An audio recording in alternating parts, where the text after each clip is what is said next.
I've lived long enough in the market to tell you one truth that doesn't change whether you're trading in cotton, in steel, or in ticker tape dreams. The truth is this: the game isn't out there on the floor or in the chatter of the newsboys. The game is in your own head. Train your mind, win the game. Sounds simple, doesn't it? But let me ask you, how many of you have really trained your mind, and how many of you are just gambling with your nerves? I remember when I was a boy, scribbling quotes from the ticker in the bucket shops.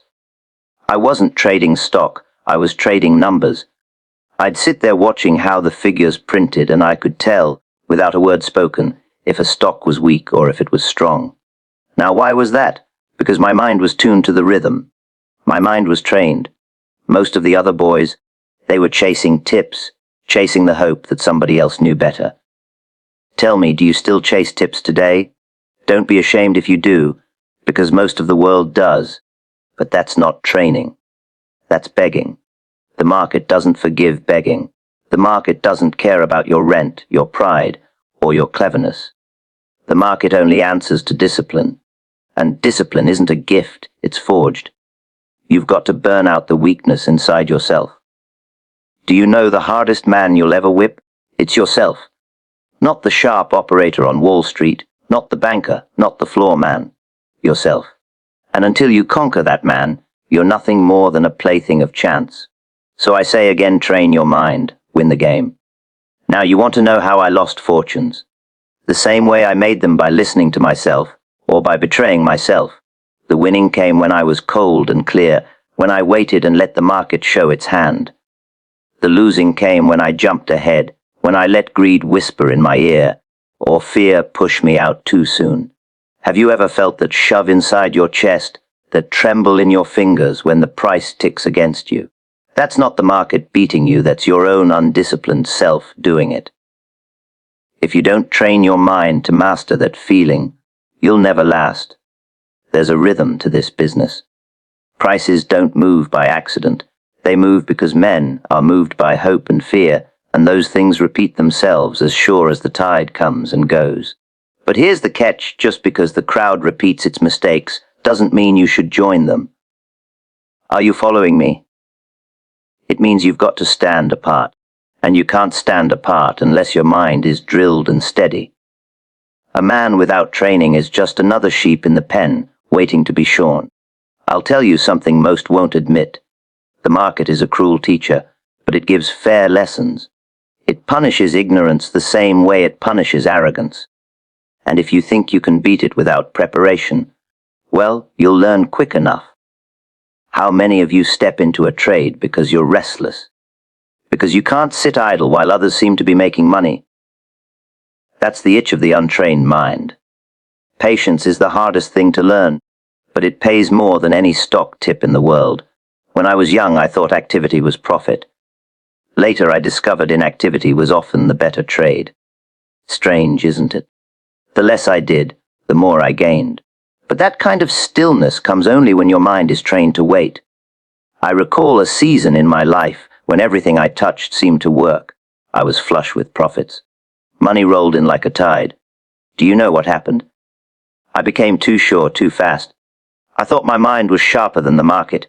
I thought I had tamed it, and just like that, I was punished. The market stripped me bare, left me wondering how I, who had been so right, could suddenly be so wrong. The answer was simple: my mind slipped. My discipline slipped. And without discipline, all the experience in the world is a hollow shell. Do you see the point? Your greatest danger is not ignorance, it's pride. When I say train your mind, I don't mean reading more books or memorizing rules. Rules don't save you. Training is when you can sit with yourself and not be lured by the crowd's panic or the crowd's greed. Can you do that? Can you sit alone and let the price swing wild and still keep your reason steady? That's training. Training is when you know what you ought to do, and you actually do it, even if your stomach twists and your neighbors mock you. Training is when you build the habit of obeying your own tested judgment instead of your emotions. The mind is a tricky thing. It wants excitement. It craves action. You think you're trading for profit, but half the time you're trading for the thrill. Have you noticed that? The young fellow bets just to feel alive, and then he wonders why his pockets are empty. If you want to win this game, you've got to strip out that craving. You've got to love the waiting as much as the doing. Does that sound dull to you? Then maybe the market isn't for you. Because dull patience, combined with sharp judgment, beats fiery excitement every single time. I've said before that speculation is as old as the hills. The forms change stocks today, maybe something else tomorrow, but the human heart is the same. Hope, fear, greed, pride, stubbornness, they don't vanish. They repeat. And the untrained mind is their victim. But the trained mind, that's different. The trained mind sees the repetition, rides it, profits by it, and steps aside when it must. It doesn't argue, it doesn't plead, it doesn't boast. It simply acts, and then waits. Can you see now why the battle is all inside? Think about the fellows who blow out their accounts. They're not always fools. Many are smart men. But smart men without trained minds are just smart gamblers. And the market doesn't owe gamblers a dime. You may win a round or two, but in the end, chance will devour you. Have you ever won a trade you knew you had no right to win? Didn't it make you reckless afterward, thinking you had some special gift? That's the most dangerous win of all the win, that teaches you the wrong lesson. The market loves to hand out that kind of poison. Only a trained mind can resist swallowing it. I used to think courage was about making bold trades. Later I learned true courage is about doing nothing when nothing should be done. How do you train yourself to do nothing? By practicing. By missing trades on purpose just to test your self-control. By sitting on your hands until the right time is so clear you can't deny it. Have you tried that? Or do you leap every time you see a flicker on the tape? The difference between a professional and an amateur is this: the professional has trained himself to wait, while the amateur can't bear the silence. Do you know what ruins most men? It isn't the bad trade, it's the series of small trades that nibble them to death. The untrained mind wants to always be in, always be doing. So it chips away, buying here, selling there, never letting the account breathe. And little by little, the capital shrinks. Then, when the real opportunity comes, there's no powder left to use. That's the price of an undisciplined mind. And the tragedy is, it feels like work while you're doing it. You tell yourself you're being industrious, attentive, active. But in truth, you're just draining yourself. Haven't you felt that slow bleeding? Doesn't it sting when you realize you've worked so hard for nothing? I'll give you an image. Imagine the market is a great ocean, and you are a fisherman. The untrained mind throws his line in at every ripple, pulling it up again and again, hoping for a bite. He tires himself out, breaks his gear, and often drowns in frustration. The trained mind waits. He watches the water. He studies the tide. He knows the season. And when the time is right, he casts once, maybe twice, and hauls in the catch of his life. Who do you think goes home richer? Who do you think sleeps better at night? That is what I mean when I say train your mind, win the game. Discipline is forged, not gifted. People like to believe that certain men are born with steel nerves, that some fellows come into the world with a special ability to sit tight, to resist temptation, to act only when they should. But that's a fairy tale, a comfortable excuse for those who fail. I wasn't born with discipline. I had to earn it the hard way, with mistakes that cost me fortunes and with nights of bitter reflection. And I'll tell you the truth, you'll never find discipline wrapped up like a present waiting for you. You've got to build it, blow by blow, as a smith forges iron in fire. Do you think you can skip that fire? Do you think discipline can be learned without loss, without sweat, without the sting of humiliation? No, my friend, it can't. Discipline is the product of scars. In the early days when I was running around bucket shops, I thought I had the world by the tail.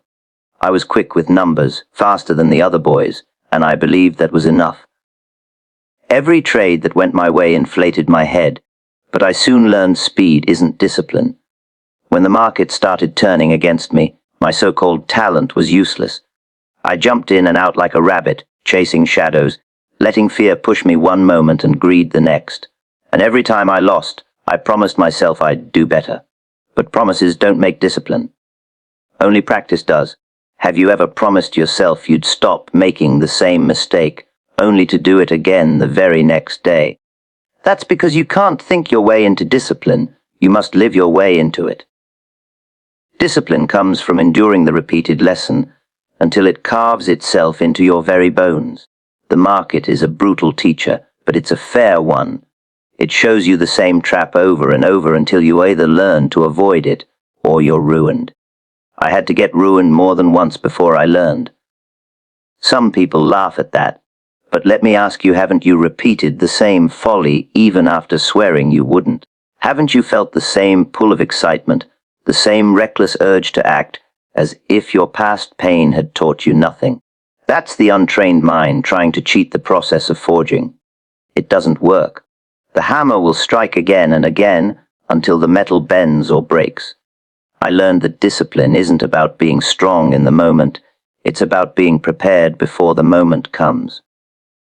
When a stock looks tempting, when the crowd is shouting, when the tape is moving fast, if you haven't forged the rule into your mind already, it's too late. The heat of the moment will beat you, but if you've burned the lesson into your habits, you'll follow it without hesitation. That's why I say discipline is forged. It's not a tool you can pick up when you feel like it's part of you, built over time, hardened through fire. Do you understand? It's not something you wear like a coat, it's your skin.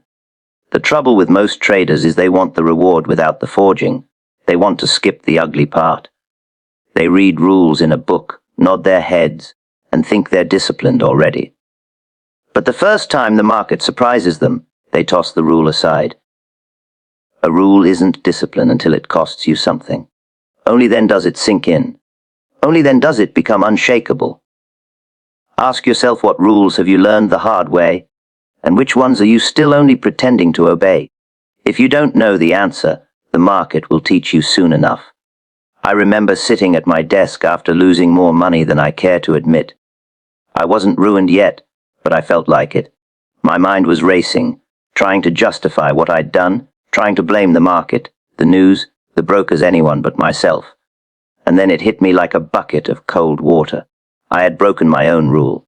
No one forced me. No trick was played. I betrayed myself, plain and simple. That moment burned deeper than the loss itself. From then on, I knew the enemy wasn't outside, it was inside. How many times have you betrayed your own judgment, only to watch the market prove you wrong? That betrayal, not the loss, is the true wound. And it heals only when you forge discipline strong enough to never let it happen again. Discipline also means restraint. The hardest thing for a man to learn is to do nothing. The mind craves action, the blood wants excitement, but the market doesn't pay you for excitement. It pays you for correctness, and correctness often requires waiting, sometimes for weeks, sometimes for months.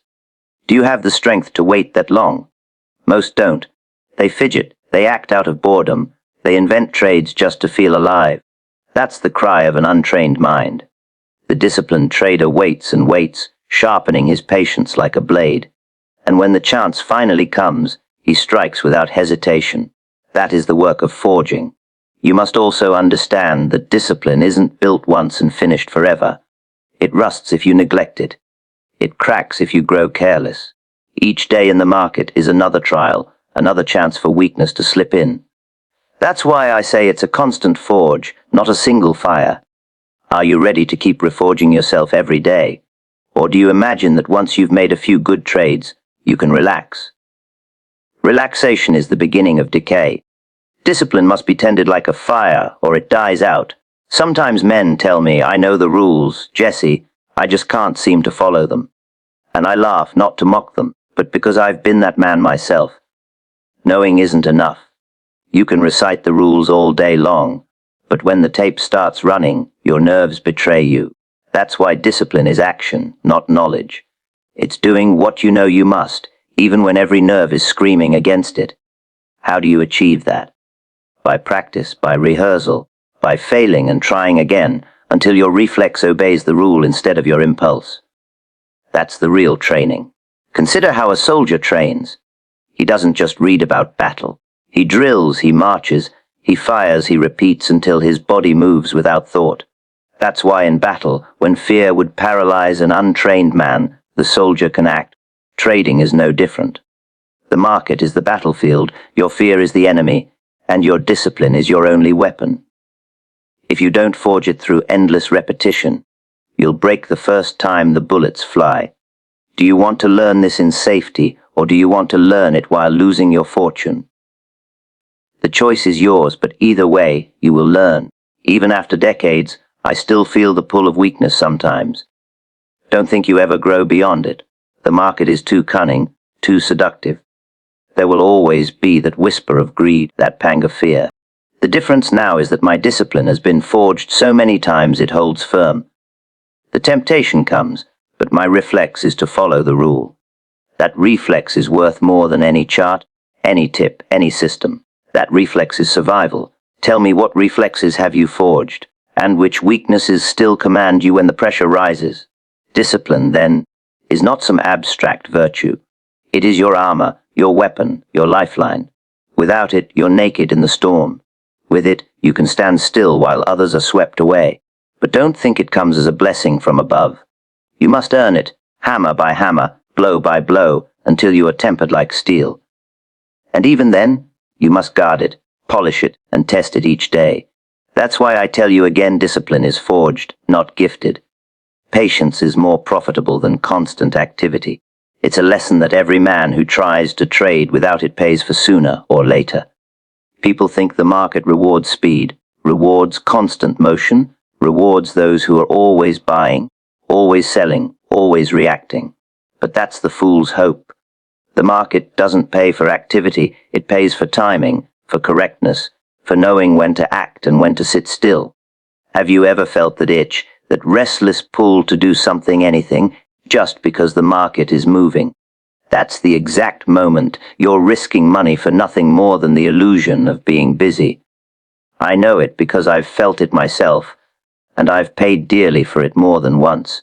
When I was a boy, trading in the bucket shops, I thought activity was profit.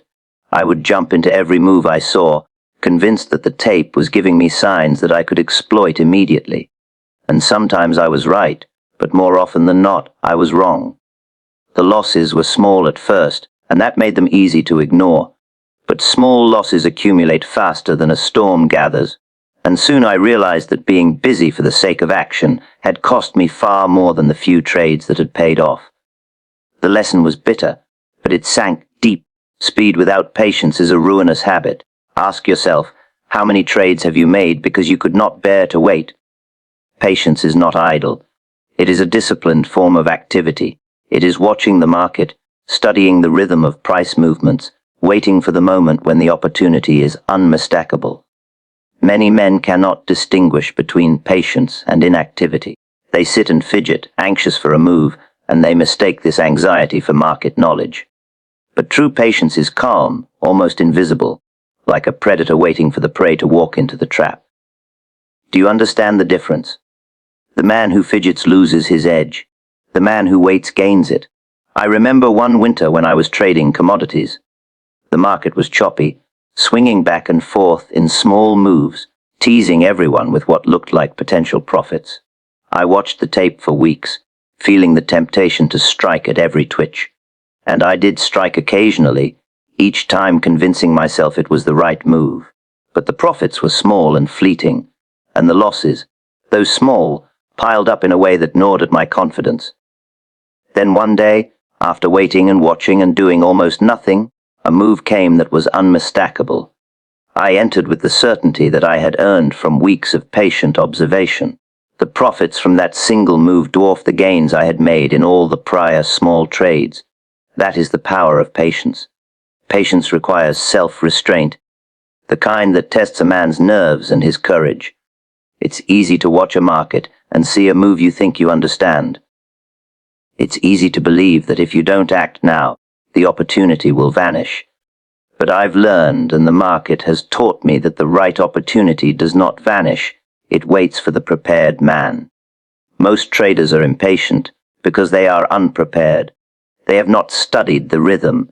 They have not understood the market's tendencies, and they have not trained their mind to wait. When you cultivate patience, You give yourself the ability to act when the conditions are unmistakable, and only then. Do you know why impatience is so expensive? Because it tricks you into believing you are trading wisely when you are trading recklessly. Every premature trade is a lesson you pay for in capital and in confidence. And every time you act without waiting, you are teaching your mind that impulse is profitable, even when it is not. That is how habits are formed, and habits in trading are either your most loyal ally or your deadliest enemy. I had to unlearn this lesson the hard way, after losing more than I care to recount in trades that were rushed, trades that were unnecessary, trades that were made because I feared missing out. Patience also means having the courage to sit with nothing happening. The market is quiet far more often than it is active. The tape hums along, prices move in small, unimportant increments, and every impulse is to engage. But a trained trader sits and waits. He does not jump at every fluctuation. He does not read meaning into every tick. He observes. He studies. He notes the tendencies. He waits. That kind of patience is not easy. It is uncomfortable. It tests the limits of your nerves, and yet it is precisely what separates those who endure from those who fail. I've watched traders, smart men, lose their fortunes not in dramatic crashes but in steady erosion. They could not bear the quiet. They acted at every hint of movement, always busy, always convinced they were learning something. But the market, in its eternal rhythm, punished them slowly. Patience, if you cultivate it, spares you from that slow destruction. It allows you to pick your moment with precision. It allows you to preserve capital until the move that counts comes along. And when that move comes, your patience multiplies your gains far beyond anything your restless energy could produce. There is a psychological element to patience that few understand. Waiting is hard because your mind wants immediate reward. Human nature is impatient. We want to act to see instant results, to be gratified. But the market is indifferent to our desires. It does not hurry to please. It does not wait for our convenience. It moves on its own timetable. Those who align themselves with that timetable, those who develop the patience to wait for the unmistakable signal, prosper. Those who fight it, who force action before the time is right, lose. Do you see the subtlety of this? Patience is not passivity. It is alignment. I remember one particular trade in cotton that taught me the value of extreme patience. The market had been moving sideways for weeks. Everyone around me was acting, taking small positions, closing them out, buying and selling in a frenzy. I did nothing. I watched. I tracked the strength, the weakness, the ebb and flow of the tape. And then one morning the market moved sharply. I was ready. My position was decisive, confident, unshaken by the chaos around me. The profits from that one action were more than the combined earnings of all the restless trades I had observed before. That is how patience pays, not in the occasional lucky trade, but in the magnitude of reward when the right moment finally comes. Patience is also the antidote to fear. Fear is the enemy of judgment. When a man is impatient, fear nudges him into action, into trades that are unnecessary, into mistakes that compound. But patience allows the mind to remain calm, to see clearly, to make decisions without the pressure of imagined urgency. A patient trader is not blind to risk. He acknowledges it, respects it, and waits for conditions that favor him. Impatience, by contrast, magnifies risk because it compels action even when the odds are against you. Have you ever felt that push to do something when everything inside you knew better? That is the moment patience must dominate. And there is one more lesson that patience teaches: self-confidence. The patient trader does not rush to prove himself. He does not act to satisfy ego or vanity. He waits because he knows the value of waiting. That confidence, born from patience, is stronger than any gut feeling or fleeting hunch. The impatient trader acts to prove himself to the market. The patient trader acts because the market has proven itself to him. Do you want to trade to satisfy your ego, or do you want to trade to survive and prosper? The answer lies in your willingness to cultivate patience as a habit, as a principle, as a form of power. Winning the wrong way is the most dangerous win. Many traders don't understand this, and it's the reason so many men who taste success early in their careers end up ruined later. A win that comes from luck, from impulsive action, From ignoring your own rules, it is not a victory at all. It is a trap, a seduction, a slow-acting poison that teaches the wrong lesson. I've seen it countless times, and I've lived it myself. You think you are clever when the market smiles on you by accident, and that false confidence is far more dangerous than any loss could ever be. Have you ever had a trade go your way purely by chance and felt the rush of triumph? That is the very moment the market begins to set its hook.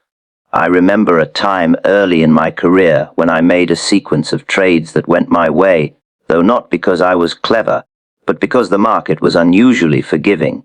Each trade gave me a small thrill, and each profit reinforced a dangerous belief that I could not lose. I thought my intuition was infallible, that I had a special touch. The truth was the market was not rewarding me, it was teaching me a lesson. But the thrill blinded me. I acted with confidence born of accident, and the next series of trades stripped me bare in a way that left me questioning my own judgment. Do you know what that feels like? To believe yourself brilliant only to discover that your victories were lies.